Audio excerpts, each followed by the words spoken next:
সোনারগাঁয়ে, তারপরে আমার চিনি না কেউ। আমি স্কোয়াডে আছি জানে, এমনি শুনছে।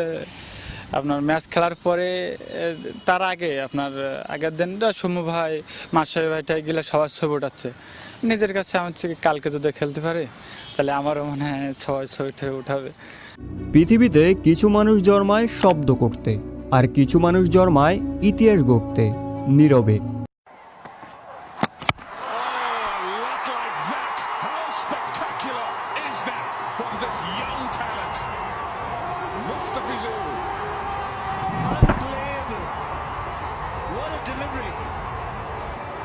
আজকের গল্পটা এমন এক তরুণের যার মুখে কথার খই ফোটে না, যে ক্যামেরার সামনে এলে অস্বস্তিতে নড়ে চড়ে বসে। শোনের গল্প, খেলার বিনোদন, সবকিছু আবার আমি বলে দিচ্ছি। আচ্ছা, লাইভ খেলা, খেলার আপডেট আমাদের আরে এক লাইন ঠিক আছে। দেশ বিদেশের সব খেলা এটা বলি। তাকে দেখলে মনে হয় পাড়ার মোড়ের সবচেয়ে শান্ত ছেলেটি, কিন্তু তার হাতের ওই চামড়ার বলটা যখন 22 গজে ঘূর্ণি তোলে, তখন পৃথিবীর বাঘা বাঘা ব্যাটসম্যানদের হৃদস্পন্দন থমকে যায়। সে কথা বলে না, তার হয়ে কথা বলে তার কাটার। সাতক্ষীরার প্রত্যন্ত গ্রাম থেকে উঠে আসা সহজ সরল এক তরুণ, যাকে আজ পুরো বিশ্ব চেনে দ্য ফিস বা কাটার মাস্টার নামে। আজকের ভিডিওটিতে আমরা জানব সেই মোস্তাফিজুর রহমানের শূন্য থেকে শিখরে উঠে আসার গল্প, তার ছোটবেলা, তার সংগ্রাম, তাকে যারা হাত ধরে উপরে তুলেছে, এবং সবশেষে জানব তার অর্জিত সম্পদের পরিমাণ। গল্পের শুরুটা বাংলাদেশের দক্ষিণ পশ্চিমাঞ্চলের জেলা সাতক্ষীরার কালীগঞ্জ উপজেলার তেঁতুলিয়া গ্রামে। ক্যালেন্ডারের পাতায় দিনটি ছিল 1995 সালের 6 সেপ্টেম্বর। এই দিনে এক সম্ভ্রান্ত মুসলিম পরিবারে জন্মগ্রহণ করেন মোস্তাফিজুর রহমান। তার বাবার নাম আবুল কাশেম গাজী, যিনি একজন ধর্মপ্রাণ মানুষ এবং পেশায় ব্যবসায়ী। মায়ের নাম মাহমুদা খাতুন, যিনি একজন গৃহিণী। মোস্তাফিজরা 4 ভাই ও 2 বোন। ভাইদের মধ্যে মোস্তাফিজ সবার ছোট। ছোটবেলা থেকেই তার উপর পরিবারের সবার আদর একটু বেশি ছিল। বিশেষ করে তার মেজো ভাই মোখলেসুর রহমানের চোখের মনি ছিলেন তিনি। পড়াশোনায় তার মন বসত না খুব একটা। স্কুলের 4 দেয়াল আর বইয়ের পাতার চেয়ে তাকে বেশি টানত বাড়ির পাশের খোলা মাঠ। ভাইদের সাথে স্কুলে যাওয়ার নাম করে তিনি চলে যেতেন ক্রিকেট খেলতে। টেনিস বলের সেই ক্রিকেটই ছিল তার প্রথম স্কুল। মজার ব্যাপার হলো, আজকের এই বিশ্বসেরা বোলার মোস্তাফিজ শুরুতে বোলার হতেই চাননি। তার স্বপ্ন ছিল তিনি বড় ব্যাটসম্যান হবেন, সচিন টেন্ডুলকার বা তামিম ইকবালের মতো 4 ছক্কা মারবেন। কিন্তু ভাগ্য যার কপালে বল হাতে বিশ্বজয়ের লিখন লিখে রেখেছে, তাকে কি আর ব্যাট হাতে আটকে রাখা যায়? কিন্তু বোলার মোস্তাফিজের জন্ম হলো কিভাবে, সেটা আরেক অলৌকিক গল্প। তিনি হতে চেয়েছিলেন ব্যাটসম্যান। গ্রামের পাড়ায় তখন টেনিস বলে টুর্নামেন্ট হতো। মোস্তাফিজ তখন খুবই রোগা পাতলা, লিকলিকে শরীর। বড় ভাইয়েরা তাকে খেলায় নিতেই চাইতো না। একদিন এক টুর্নামেন্টে খেলার জন্য তিনি ভাইয়ের সাথে গেলেন, কিন্তু তার দলের মূল বোলার সেদিন অনুপস্থিত। অধিনায়ক মহাবিপদে। উপায় না দেখে ভাই মোখলেসুর বললেন, আমার ছোট ভাইটাকে দিয়ে একবার বল করিয়ে দেখ না। অধিনায়কের অনিচ্ছা সত্ত্বেও বল তুলে দিলেন সেই লিকলিকে ছেলেটির হাতে।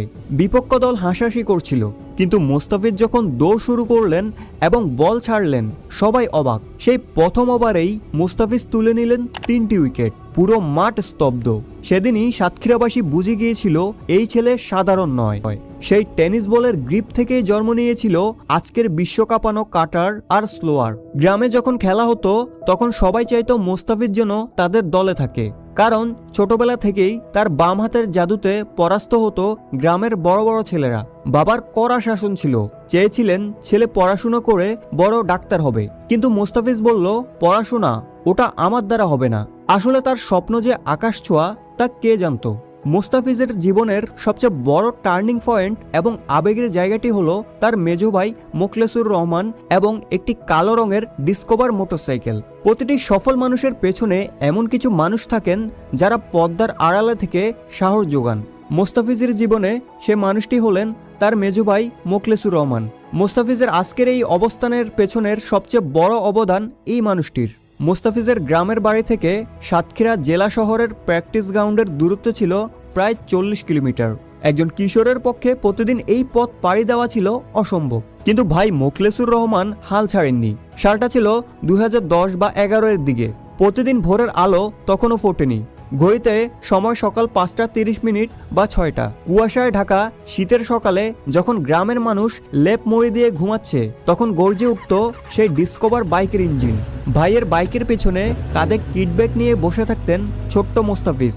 40 কিলোমিটার গিয়ে অনুশীলন, আবার 40 কিলোমিটারে ফিরে আসা। প্রতিদিন মোট 80 কিলোমিটারের এই জার্নি ছিল তাদের রুটিন। রোদ, ঝড়, বৃষ্টি কোনো কিছুই এই ডিসকভার বাইকের চাকা থামাতে পারেনি। ভাই জানতেন মোস্তাফিজের মধ্যে বিশেষ কিছু আছে। যখন সবাই পড়াশোনার জন্য চাপ দিত, তখন মোখলেসুর রহমান ঢাল হয়ে দাঁড়াতেন। তিনিই প্রথম মোস্তাফিজের ট্যালেন্ট আঁচ করতে পেরেছিলেন এবং তাকে উন্নত প্রশিক্ষণের জন্য উৎসাহিত করেছিলেন। ভাইয়ের এই অক্লান্ত পরিশ্রম আর বিশ্বাসী মোস্তাফিজকে গ্রাম থেকে জেলা পর্যায়ে খেলার সুযোগ করে দেয়। 2012 সাল ফাস্ট বোলার হান্ট কর্মসূচিতে অংশ নিতে ঢাকায় এলেন মোস্তাফিজ। গ্রামের সেই শান্ত ছেলেটি ঢাকার জ্যাম আর কোলাহলে হারিয়ে গেলেন। একাডেমিক ভবনের বারান্দায় দাঁড়িয়ে আকাশের দিকে তাকিয়ে বাড়ির কথা ভাবতেন। চোখের কোণে জল চলে আসতো। অনেকবার ব্যাগ গুছিয়েছিলেন পালিয়ে বাড়ি চলে যাবেন বলে, কিন্তু ওই যে মেজো ভাইয়ের স্বপ্ন। অনূর্ধ্ব 19 দলে সুযোগ পেলেন।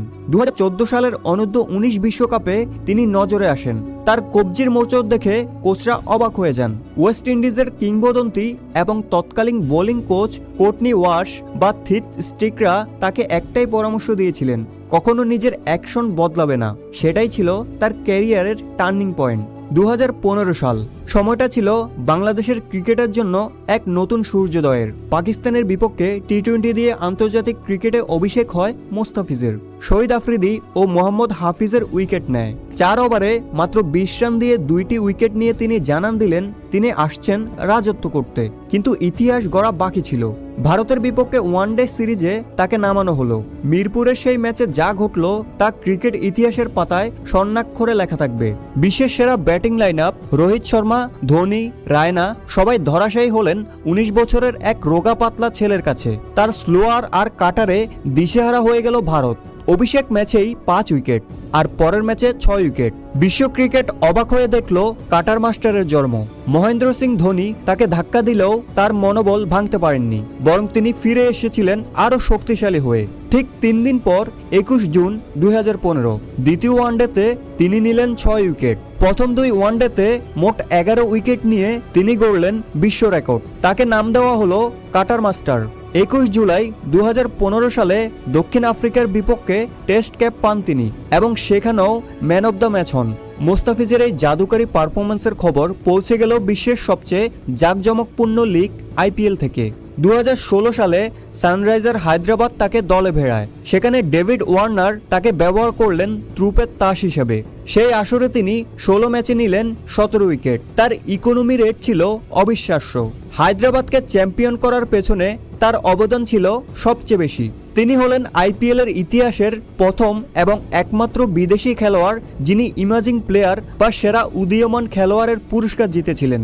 ভাষা না জেনেও, ইংরেজি না বুঝেও শুধুমাত্র বলের ভাষায় তিনি জয় করেছিলেন কোটি মানুষের মন। মোস্তাফিজের এই উত্থানে তার মেজো ভাই ছাড়াও জাতীয় দলের তৎকালীন অধিনায়ক মাশরাফি বিন মুর্তজার অবদান ছিল বিশাল। মাশরাফি তাকে মাঠে পূর্ণ স্বাধীনতা দিতেন। এছাড়া কোচ চন্দিকা হাটুরি সিং এবং বোলিং কোচ হিথ স্টিক তাকে আগলে রেখেছিলেন। মাশরাফি তাকে বলতেন, তোর যা ইচ্ছা যেভাবে ইচ্ছা বল কর, আমি আছি। এই সাহসের কারণেই মোস্তাফিজ ভয় ডরহীন ক্রিকেট খেলতে পেরেছিলেন। জীবন মানেই শুধু উত্থান নয়, থাকে পতনও। ক্যারিয়ারের মধ্য গগনে থাকা অবস্থায় মোস্তাফিজ কাঁধের ইনজুরিতে পড়েন। ইংল্যান্ডে গিয়ে তাকে অস্ত্রোপচার করতে হয়। দীর্ঘ সময় মাঠের বাইরে থাকতে হয় তাকে। অনেকেই বলেছিল মোস্তাফিজের দিন শেষ, তার কাটারে আর সেই ধার নেই। কিন্তু মোস্তাফিজ দমে যাননি। কঠোর পরিশ্রম, রিহ্যাবিলিটেশন এবং মানসিক দৃঢ়তা দিয়ে তিনি আবার ফিরে এসেছেন।